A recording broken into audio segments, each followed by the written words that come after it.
As with many of the Mesopotamian deities, their function, nature, and even their names could differ depending on the region in question, where worship and significance of said deity could fluctuate quite dramatically. For example, the deity known as Utu, a solar deity of justice and also a judge in the underworld, was considered by the Sumerians to be the son of the moon god Nana and the twin brother of the goddess of love, sex, and war, Inanna. But to the Akkadians, Utu was actually a son of the sky god Anu, or a son of the earth god Enlil, he who was one of the most revered deities of the pantheon. Along with this, the Sumerians and the Akkadians refer to Utu by two very different names, with the Sumerians opting to go with Utu and the Akkadians to go with Shamash. Yet despite these differences, there was some common ground as to Utu's role in the mythology, where he was worshipped amongst yet another trinity consisting of Nana and Inanna, one that seemed to operate in parallel to the trinity of Anu, Enlil, and Enki. Whilst Anu, Enlil, and Enki were associated with the constellations in the sky, the worship of Utu, Nana, and Inanna appears to be reserved to temples, despite Utu being one of the very first deities mentioned in documents dating as far back as 3500 BC. What's interesting about Utu is that he actually had two temples, one located in the ancient city of Sippar on the East Euphratian bank, that which was the Akkadian monument to him, and one located in the ancient Sumerian city of Larsa, which was the Sumerian cult center for the god. Both temples actually shared the same name of Ibabar, meaning White House or Shining House, and these temples saw activity long after the end of Mesopotamian culture, proving that despite the decline of the gods, Utu maintained a prominent, or at least revered function in society as a solar deity. In what we have in terms of Sumerian text and art, we understand Utu was bearded and that he possessed long arms. From around these long arms and from his shoulders, rays of sunlight were thought to cascade, but he's also often depicted in the form of a symbol, that being a solar disk shown as a circle with 4 points protruding outwards. This is also accompanied by smaller, wavy lines that flow diagonally outwards, which represent the warmth, light, and reach of the sun. As the sun god, he was believed to have ridden out from the doors of heaven in his chariot and strode across the sky before returning to heaven through a set of doors in the far west, thus bringing nightfall. It was believed that at each door, two lesser gods were responsible for opening the doors upon his emergence. As he rode through the sky, it was believed that Utu saw everything that happened in the world, something which he kept a key eye on, given that it was believed that come nightfall, he would descend to the underworld to cast judgment on the damned, alongside the sons of Anu, known as the Anunnaki. With this duty, he had also been known as a god of truth and justice, for it is here in the underworld that he would determine the truths of those being questioned, having already learned the truth from his journey across the sky, and would dispense judgment where appropriate. Yet despite this idea of Utu being an underworld judge, he was considered to otherwise be a kind god, who gave generously to his worshippers. Whilst in the underworld, he would sleep, only to be awakened by his wife Sarida at the crack of dawn, where he would set off again across the sky to bring daytime.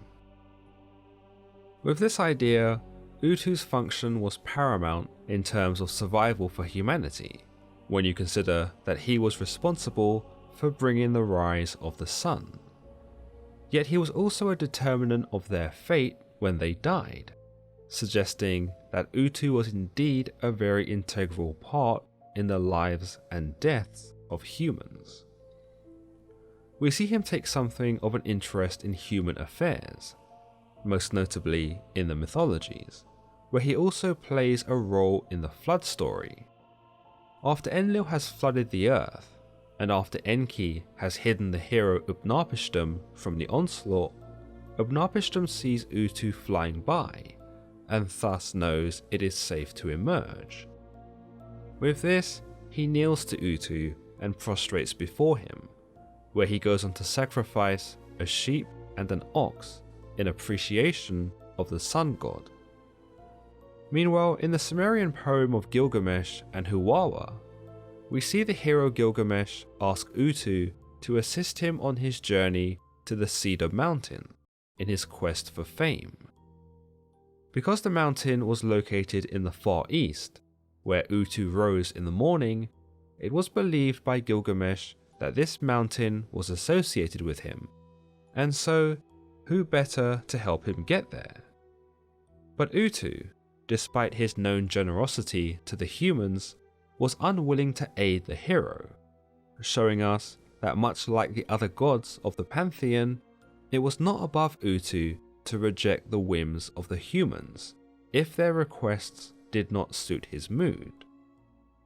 But Utu is eventually won over by Gilgamesh, who declares that reaching the mountain is imperative for him, for it would help him garner a reputation in his limited mortal life, something that Utu must have empathized with, given his own immortality.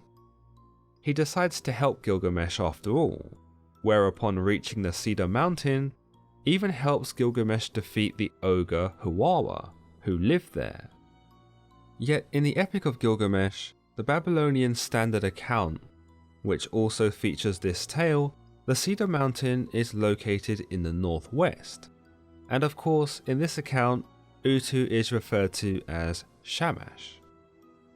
In much later versions of the Gilgamesh story, Shamash becomes the initiator of this quest, and it is no longer a journey undertaken by Gilgamesh in an effort to establish fame, but instead Shamash's own desire to see Huwawa, or Humbaba in the Babylonian version, slain. But it isn't just humans that Utu appears to take interest in, but also animals too. In the myth of Etana, it is told that there was once a tree with an eagle's nest at the top, and a serpent that slithered at the base. Now the serpent and the eagle had already promised Utu that they would not antagonize one another, and that they would share the food of the land. But one day, the eagle ate the serpent's eggs. Distraught over this, the serpent cries to Utu, who tells the serpent to hide inside the stomach of a dead bull. When the eagle descends to consume the flesh of the bull, the serpent is given the blessing of Utu to capture the eagle and throw it into a pit, to die of starvation.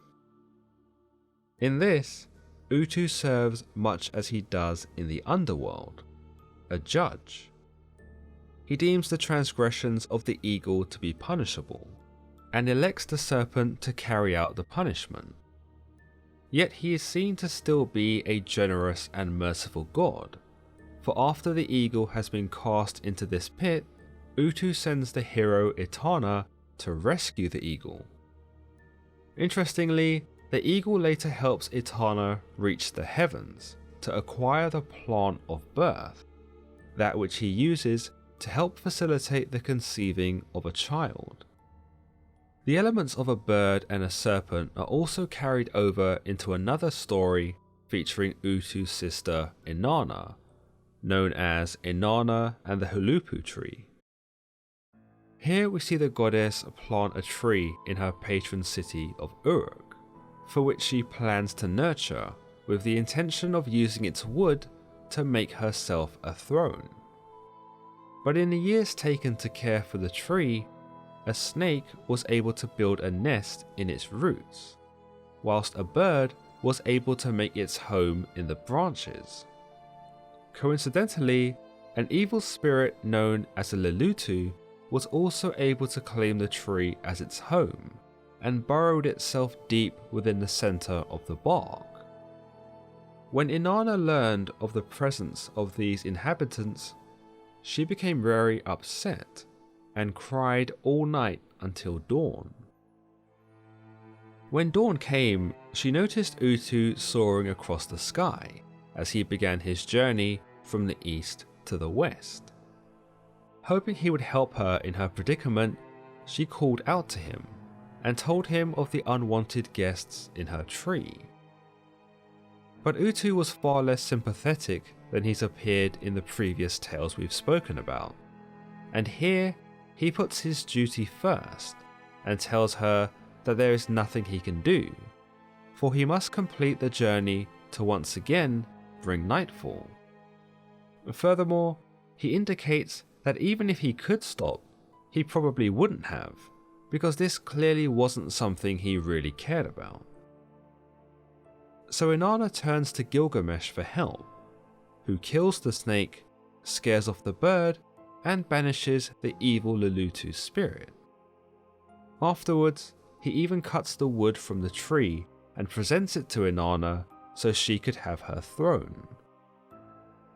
Utu's reluctance to help Inanna in this episode isn't just necessarily uncharacteristic of his usual compassion, but also uncharacteristic of his usual relationship with his sister, which is often described as being close, or in some interpretations, even incestuous. But in any case, you might say that Utu knew that Inanna's need for assistance was not because she was in danger or in any real plight, but merely because she wanted something and couldn't have it. Therefore, he deemed her request as juvenile and left it to someone like Gilgamesh to tend to instead. Basically, helping his sister acquire the materials for her throne was not as imperative as bringing nightfall, so with that, Utu shunned her. As far as his relationships go, we also understand that Utu was married to Sharida, a goddess of beauty, fertility, and sex. It is understood that between them they had 2 children, the goddess Kitu, thought to be a goddess of truth, and the god Misharu, thought to be a god of justice. This of course is a parallel to Utu's role as a god of truth and justice, and it makes sense that his children would reflect the 2 elements most associated with him. There's also a case for a 3rd child in Bunin, the charioteer of Utu, who accompanies him across the sky. Interestingly, Bunin was worshipped in the regions of Sippar and Uruk during the Old Babylonian period as none other than a god of justice. But do let me know in the comments below of any other stories of Utu that I might have missed, and as always, if you've enjoyed today's episode, then don't forget to give it a thumbs up and don't forget to subscribe for more content just like this. Until next time.